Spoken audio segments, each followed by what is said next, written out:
Hi friends, my name is Senthil. Welcome to our channel English பேச ஆசையா. எல்லாரும் எப்படி இருக்கீங்க? நல்லா இருக்கீங்களா? இந்த கிளாஸ்ல உங்களுக்கு ஒரு சூப்பரான டாபிக் தான் சொல்லிக் கொடுக்க போறேன். அது என்னன்னு பார்க்கறதுக்கு முன்னாடி நம்ம சேனல் இன்னும் சப்ஸ்கிரைப் பண்ணாதவங்க சப்ஸ்கிரைப் பண்ணிக்கோங்க. பக்கத்துக்கு பெல் ஐக்கானையும் கிளிக் பண்ணி வச்சுக்கோங்க. உங்க ஃப்ரெண்ட்ஸ்க்கும் ஷேர் பண்ணுங்க, அவங்களுக்கும் யூஸ்ஃபுல்லா இருக்கும். இந்த கிளாஸ் உங்களுக்கு பிடிச்சிருந்தா மறக்காம ஒரு லைக் பண்ணிட்டு கண்டினியூ பண்ணுங்க.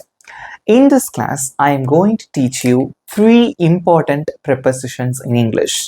இங்கிலீஷ்ல இருக்கக்கூடிய ஒரு 3 preposition பத்தி உங்களுக்கு தெளிவா உங்களுக்கு சொல்லிக் கொடுக்க போறேன். ஓகே, அது என்ன அப்படின்னு பார்க்கறதுக்கு முன்னாடி you should know what is preposition. Preposition அப்படின்னா என்ன அப்படிங்கிறத நான் உங்களுக்கு ஃபர்ஸ்ட் சொல்லிடுறேன். ப்ரெப்பசிஷன் அப்படிங்கிறது என்னன்னா, அது ஒரு வார்த்தை. அது என்னதுன்னா, அது ஒரு வேர்டு. ஆனா அந்த வேர்டோட வேலை என்ன அப்படின்னா, ஒரு நவுனுக்கும் இன்னொரு வார்த்தைக்கும் இடையேயான ரிலேஷன்ஷிப்பை சொல்றது. இதை நான் இப்படி சொன்னா உங்களுக்கு புரியாது, ரைட்? அதை நான் வந்து கிளியரா ஒரு எக்ஸாம்பிளோட சொல்லும் போது உங்களுக்கு அழகா புரியும். இங்க பாருங்க, ஒரு சின்ன example. The book is on the table. So this is the simple example. The book is on the table. The book அப்படிங்கிறது என்னது? இது ஒரு பெயர்ச்சொல், நவுன். The table அப்படிங்கிறது என்னது? அது ஒரு நவுன். இப்போ இந்த சென்டென்ஸை வந்து நான் இப்படி எழுதுறேன்னு வச்சுக்கோங்களேன். The book is the table. Doesn't make sense. The book is the table. ஏதாவது ஒரு மீனிங்ஃபுல்லா இருக்கா? இல்ல. இந்த இடத்துல நம்ம ஆன் அப்படின்னு சொல்லிட்டு ஒரு வார்த்தையை போட்டிருக்கோம். இதுதான் வந்து ப்ரெப்பசிஷன். ஸோ இந்த ஆன் அப்படிங்கிறதுக்கு என்ன அர்த்தம்? ஒரு டேபிளுக்கு மேல புக் இருக்கு. The book is on the table. அந்த புக்கானது எங்க இருக்கு அப்படிங்கிறத சொல்றது. ஸோ இது ஒரு நவுன், இது ஒரு நவுன். இந்த இடத்துல இந்த ப்ரெப்பசிஷன் இல்லை அப்படின்னா இந்த சென்டென்ஸ்க்கு எந்த ஒரு மீனிங்கும் இருக்காது. ஓகே, அப்ப ப்ரெப்பசிஷனோட வேலை என்னது? ரிலேஷன்ஷிப். அந்த ரெண்டு நவுனுக்கு இடையேயான relationship. The book, the table. டேபிளுக்கு மேல புக் இருக்கு. அப்ப அந்த on is a preposition.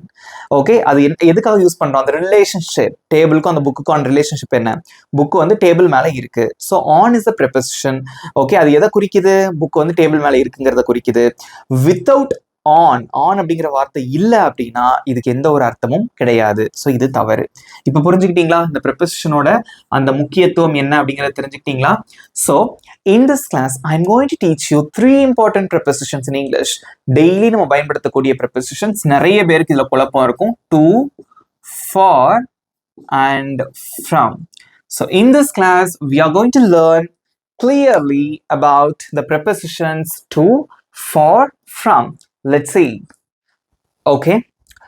First, we should understand எந்தெந்த இடத்துல நம்ம எந்தெந்த ப்ரெப்பசிஷன்ஸ் யூஸ் பண்ணணும் அப்படிங்கிறத ஃபர்ஸ்ட் நம்ம தெரிஞ்சுக்கணும். ஓகேவா? இங்க பாருங்க, ஃபர்ஸ்ட் வந்து டு அப்படிங்கக்கூடிய prepositions. Already I taught you the Tamil meaning for these words. இந்த வார்த்தைகளுக்கான தமிழ் அர்த்தங்கள் நான் ஏற்கனவே சொல்லி கொடுத்துட்டேன். டு அப்படின்னா என்னது? இக்கு. ஃபார் அப்படின்னா காக. ஃப்ரம் அப்படின்னா இருந்து அப்படின்னு அவங்களுக்கு சொல்லி கொடுத்துட்டேன். அது வந்து தமிழ் மீனிங். இப்போ ப்ரெப்பசிஷன்ஸ் அப்படின்னு வரும்போது you should understand the definition, you should understand the concept. அது தெரிஞ்சாதான் உங்களுக்கு தப்பே வராது. ஓகேவா? Let me explain. ஃபர்ஸ்ட் வந்து இந்த டு அப்படிங்கிற இந்த ப்ரெப்பசிஷன் நம்ம எந்த இடத்துல யூஸ் பண்ணணும் அப்படின்னா, டெஸ்டினேஷன் அல்லது receiver of an action. Destination அப்படின்னா நான் ஒரு இடத்துக்கு போறேன். இப்போ நான் வீட்டில் இருக்கேன், சில காய்கறிகள் எனக்கு வாங்க வேண்டியது இருக்கு, நான் மார்க்கெட்டுக்கு போறேன்னு வச்சுக்கோங்களேன். ஐ am going to the market. Market அப்படின்னா டெஸ்டினேஷன் என்னது? எல்லை. நான் மார்க்கெட்டுக்கு போறேன், ஐ am going to the market. நான் ஸ்கூலுக்கு போறேன், ஐ எம் கோயிங் டு ஸ்கூல். அப்ப என்னோட டெஸ்டினேஷன் என்ன? ஸ்கூல். நான் சென்னைக்கு போறேன், ஐ எம் கோயிங் டு சென்னை. அதான் டெஸ்டினேஷன். ரிசீவர் அப்படின்னா என்னன்னா, இப்ப நான் ஏதாவது ஒரு பொருளை வந்து இன்னொருத்தவங்களுக்கு கொடுக்கறது. For example, I am going to give this marker to Ravi. நான் வந்து ரவிக்கு இந்த மார்க்கரை கொடுக்க போறேன். அல்லது give this marker to Ravi. ரவிக்கு கொடு. Give this pen to Ravi. Give this book to Ravi. இந்த மாதிரி சொல்லிக்கலாம். ஓகேவா? ஸோ ரிசீவர் அப்படின்னா ஒரு பொருளை பெறுபவர்கள். ஈஸியா இருக்கா? ரைட். ஸோ இந்த டு அப்படிங்கிற ப்ரெப்பசிஷன் எங்க யூஸ் பண்ணுவோம் அப்படின்னா இந்த மாதிரி இடங்கள்ல யூஸ் பண்ணுவோம். இங்க பாருங்களேன், எங்கே, யாருக்கு. நீ எங்க போற? இந்த கேள்விக்கு பதில் சொல்லும் போது நம்ம டு யூஸ் பண்ணுவோம். நீ எங்கப்பா போற? நான் ஸ்கூலுக்கு போறேன், ஐ எம் கோயிங் டு ஸ்கூல். இந்த கேள்விகளுக்கு பதில் சொல்லும் போது டு யூஸ் பண்ணுவோம். அண்ட் தென் யாருக்கு இதை கொடுக்க போறேன்? I'm going to give this market to Ravi. நான் ரவி கொடுக்க போறேன். ஸோ எங்கே யாருக்கு அப்படின்னு கேள்வி கேட்கும் பொழுது அதுக்கு பதில் சொல்லும் போது you can use this preposition. புரிஞ்சுக்கிட்டீங்களா? அப்போ டூ நம்ம எங்கே யூஸ் பண்ணணும் தெரிஞ்சுக்கிட்டீங்களா? ஈஸியா இருக்கா? ரைட். நெக்ஸ்ட் வந்து ஃபார் அப்படிங்கிற ப்ரிபோசிஷன் எங்க யூஸ் பண்ணணும் அப்படிங்கறத பார்க்கலாம். ஸோ ஃபார் அப்படின்னா தமிழ்ல காக அப்படின்னு சொல்லியிருக்கேன். அதையும் தாண்டி நீங்க ஒரு சில டெஃபினேஷன்ஸ் தெரிஞ்சுக்கணும். ஃபார் அப்படின்னா வந்து ஒரு பர்பஸ், இந்த காரணத்திற்காக ஒரு purpose, reason, right? Purpose, reason எல்லாமே கிட்டத்தட்ட ஒண்ணுதான். பெனிஃபிட், பெனிஃபிட் அப்படின்னா பயன்படுதல், இதற்காக இது பயன்படுகிறது, ரைட்? ஓகே, பர்பஸ்னா என்ன சொல்றது? நோக்கம் அப்படின்னு வச்சுக்கலாம். எக்ஸாக்டா சொல்லணும், நோக்கம் அப்படின்னு சொல்லலாம், ரைட்டா? ஸோ இந்த அளவு நம்ம டீட்டெயிலாக பார்க்கும்போது எக்ஸாம்பிள் சென்டென்ஸோட நீங்க கத்துக்கும் போது ஈஸியா இருக்கும். ஒரு சின்ன எக்ஸாம்பிள், இப்போ வந்து என்னோட ஃப்ரெண்டுக்கு பிறந்த நாள், நான் வந்து அவனுக்காக ஒரு கிஃப்ட் வாங்கி வச்சிருக்கேன், ரைட்? இப்போ வந்து யாரோ கேட்குறாங்க, யாருக்காக நீ இந்த கிஃப்டை வாங்கியிருக்க? கேள்வி எப்படி வருது? யாருக்காக நீ இந்த கிஃப்டை வாங்கியிருக்க? This gift is for my friend. என்னோட ஃப்ரெண்டுக்காக, ரைட்? ஸோ அப்போ என்னது நோக்கம்? என்னது? ஐ மீன் அவனுக்கு பர்த்டே, ஸோ இந்த மாதிரி ஃப்ரெண்டுக்காக. ஐ மீன் இது ஒரு ரீசனாக கூட இருக்கலாம், பெனிஃபிட்டாக இருக்கலாம். என் ஃப்ரெண்டுக்கு இது ஒரு பெனிஃபிட் தானே நம்ம கொடுக்கறது. அல்லது வந்து இது சாதாரணமாக ஒரு பொருள் இருக்கு, இந்த பொருள் வந்து இதுக்காக பயன்படுகிறது. This product is good for your health. இந்த ப்ராடக்ட் வந்து உன்னோட ஹெல்த்துக்கு வந்து ரொம்பவே உதவும். அல்லது திஸ் ப்ராடக்ட், ஏதாவது ஒரு மேக்கப் ப்ராடக்ட் இருக்குன்னு வச்சுக்கோங்களேன், அல்லது ஸ்கின் கேர் ப்ராடக்ட் இருக்குன்னு வச்சுக்கோங்களேன். This product is good for your skin. உங்களோட ஸ்கின்னுக்கு ரொம்ப நல்லது. So benefits. ஈஸியா இருக்கா? ஸோ எதற்காக, யாருக்காக கேள்வி கேட்கும் பொழுது நீங்க இந்த ஃபார் யூஸ் பண்ணலாம். Example, this gift is for my friend, அல்லது this gift is for Senthil, செந்திலுக்காக. This gift is for you, இது உனக்காக. புரிஞ்சுக்கிட்டீங்களா? And then I am waiting for you, நான் உனக்காகத்தான் காத்திருக்கேன். எதுக்காக நீ வெயிட் பண்ற? For what are you waiting? I am waiting for my friend, நான் என் ஃப்ரெண்டுக்காக வெயிட் பண்றேன். ஒரு நோக்கம், பர்பஸ், ரீசன், அது ஒரு காரணம். புரிஞ்சுக்கிட்டீங்களா? ஓகே, தமிழ்ல வந்து காக, அதை மட்டும் மறந்துடாதீங்க. தி லாஸ்ட் ஒன், எங்கே இருந்து. எங்க இருந்து? Where are you coming from? நீ எங்க இருந்து வர? ஐ கம் ஃப்ரம் மதுரை, அல்லது ஐ எம் ஃப்ரம் மதுரை, மதுரையில் இருந்து. Is it easy? ஈஸியா இருக்கா? ஸோ கடைசி வந்து எங்கே இருந்து, உங்களோட ஸ்டார்டிங் பாயிண்ட். ஈஸியா இருக்கா? ரைட். ஸோ இப்போ இதை வச்சுட்டு we are going to practice some example sentences. First இதுக்கு ஒவ்வொன்றுக்கும் ஒரு சின்ன எக்ஸாம்பிள் சென்டென்ஸ் உங்களுக்கு நான் கொடுக்குறேன், பாருங்க. ஒரு சின்ன example, I am going, okay, so this is a small sentence. I am going blank college. நான் வந்து காலேஜுக்கு போறேன். இப்போ வந்து I am at home, நான் என்னோட வீட்டில் இருக்கேன், ரைட்? ஸோ நான் இங்க இருந்து நான் எங்க போறேன்? என்னோட டெஸ்டினேஷன் அதான் காலேஜ், என்னோட எல்லை, அங்க வரைக்கும் நான் போறேன், right? So I am going to college. நான் எங்க போறேன்? காலேஜுக்கு போறேன். to. ஸோ எங்க போறேன் அந்த கேள்விக்கு பதிலும் வருது டெஸ்டினேஷன், அது நமக்கு முடிவு, அந்த எல்லை அப்படின்னு கூட நீங்க வச்சுக்கலாம், right? Next, this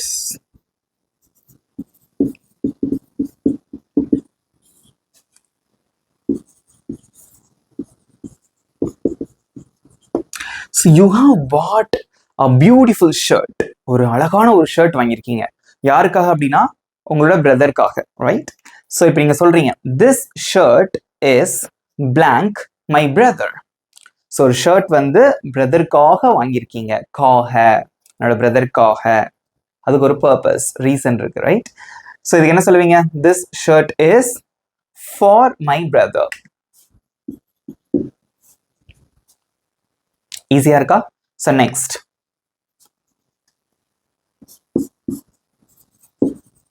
I come, நீ எங்க இருந்து வர? I come blank சென்னை, சென்னையில் இருந்து வருகிறேன். சென்னையில் இருந்து, என்னோட ஸ்டார்டிங் பாயிண்ட் அதான், சென்னையில இருந்து நான் ஊருக்கு வரேன். So I come from Chennai. இதே இது நான் சென்னைக்கு வர்றேன் அப்படின்னு எப்படி சொல்லுவீங்க? நான் சென்னைக்கு வர்றேன் அப்படின்னா சென்னை தான் என்னோட destination. I come to Chennai. So depends upon the situation, you have to use the correct preposition. சென்னையிலிருந்து வரேன்னா from சென்னை, சென்னைக்கு வரேன் அப்படின்னா to சென்னை. ஈஸியா இருக்கா? Is it easy? இந்த 3 prepositions பத்தி கிளியரா புரிஞ்சுக்கிட்டீங்களா? அதோட டெஃபினிஷன்ஸ் தெரிஞ்சுக்கிட்டீங்களா? எங்க யூஸ் பண்றதுன்னு தெரிஞ்சுக்கிட்டீங்களா? கமெண்ட்ல சொல்லுங்க. Is it easy? Very good. நீங்க சூப்பரா கத்துக்கிட்டீங்க. Now we are going to practice some example sentences and then you will have the test. Okay, so now we are going to fill in these blanks. Okay, so we have learned to, for and from. So we have learned 3 prepositions, to, for and from.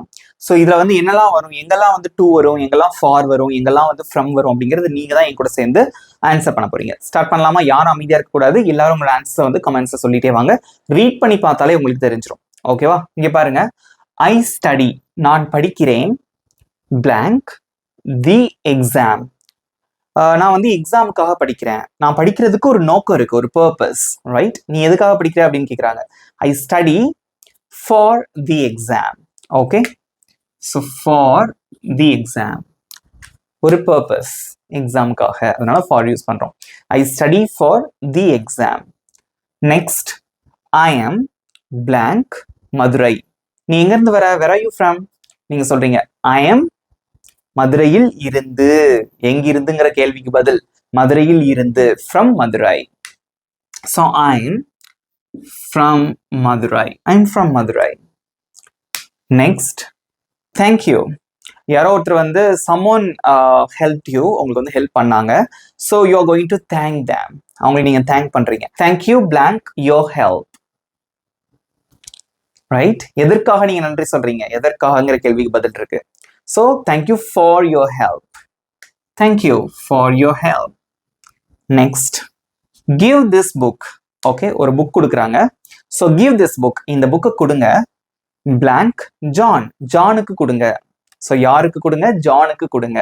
So யார் அதை receive பண்ண போறா? John தான். So receiver of an action யார் இங்க? John. அப்ப இங்க என்ன ப்ரிபோசிஷன் வரும்? To. So give this book to mister John. Next, we bought food.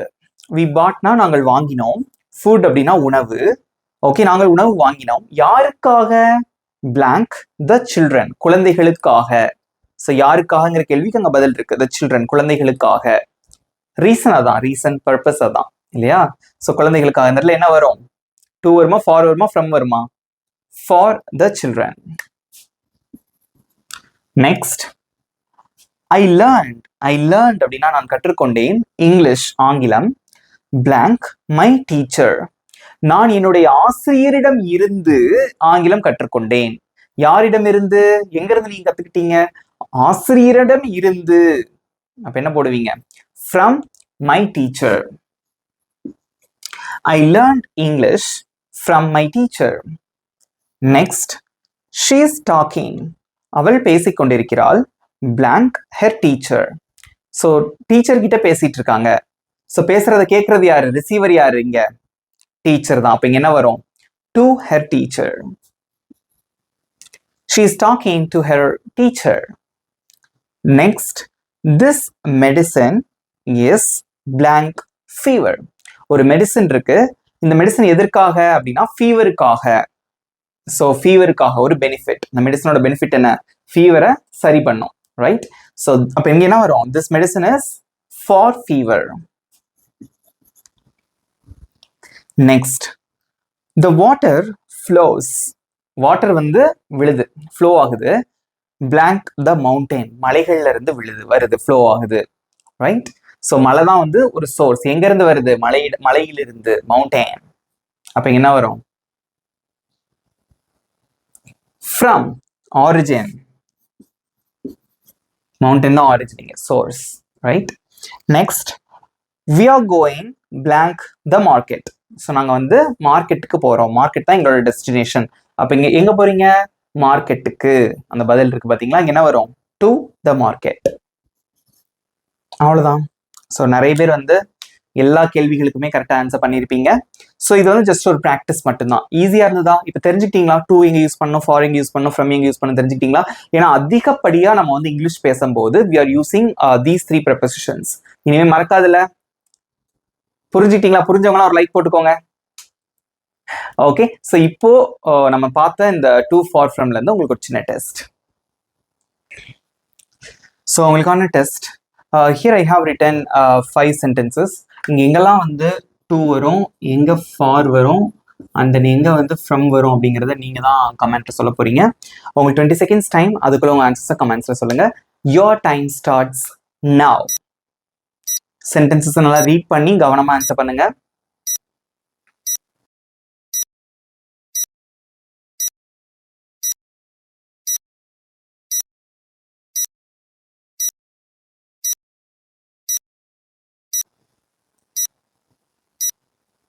Times up.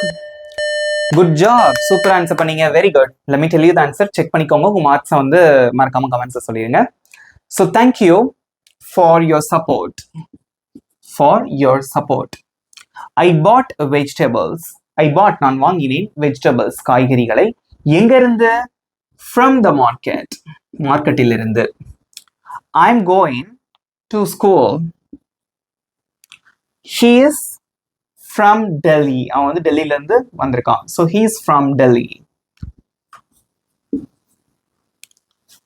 So this gift is for my mother. That's it. Super answer பண்ணீங்க, ஈஸியாக கற்றுக்கிட்டீங்க. இப்போ உங்களுக்கான ஹோம்ஒர்க் என்ன அப்படின்னா, நீங்களாகவே வந்து டு யூஸ் பண்ணி ஒரு சென்டென்ஸ், ஃபார் யூஸ் பண்ணி ஒரு சென்டென்ஸ், ஃப்ரம் யூஸ் பண்ணி ஒரு சென்டென்ஸ், 3 sentences எழுதி உங்க ஆன்சரை மறக்காம கமெண்ட்ஸ்ல சொல்லிருங்க. இது உங்களுக்கான ப்ராக்டிஸ். எல்லாருமே ஆன்சர் பண்ணுங்க. கண்டிப்பா வந்து இந்த 3 words 3 prepositions யூஸ் பண்ணி 3 sentences உங்களோட கமெண்ட்ஸ்ல இருக்கணும். I am eagerly waiting, okay, to see your sentences. So இந்த கிளாஸ் எப்படி இருந்தது, அதை பற்றி உங்களுடைய கருத்துக்களையும் வந்து மறக்காம கமெண்ட்ஸ்ல சொல்லிருங்க. உங்க ஃப்ரெண்ட்ஸ்க்கும் ஷேர் பண்ணுங்க, அவங்களுக்கும் யூஸ்ஃபுல்லா இருக்கும். இந்த கிளாஸ் உங்களுக்கு பிடிச்சிருந்தா மறக்காம ஒரு லைக் பண்ணிக்கோங்க. நம்ம சேனலை இன்னும் சப்ஸ்கிரைப் பண்ணாதவங்க சப்ஸ்கிரைப் பண்ணிக்கோங்க. பக்கத்துல இருக்க பெல் ஐகானை கிளிக் பண்ணி வச்சுக்கோங்க. இதே மாதிரி இன்னொரு சூப்பரான டாபிக்கோட நெக்ஸ்ட் கிளாஸ்ல நான் உங்களை மீட் பண்றேன். Thank you friends.